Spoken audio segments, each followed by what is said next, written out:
రాజీనామా చేయడం లేదని మాట్లాడడం నిజంగా సిగ్గుచేటు.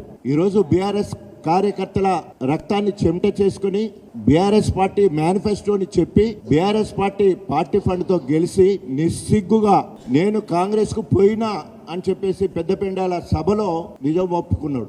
ఈ రోజు అవకాశవాద రాజకీయాలు చేసుకుంటూ మేకపోతు గంభీరత్వాన్ని ప్రదర్శిస్తున్నాడు.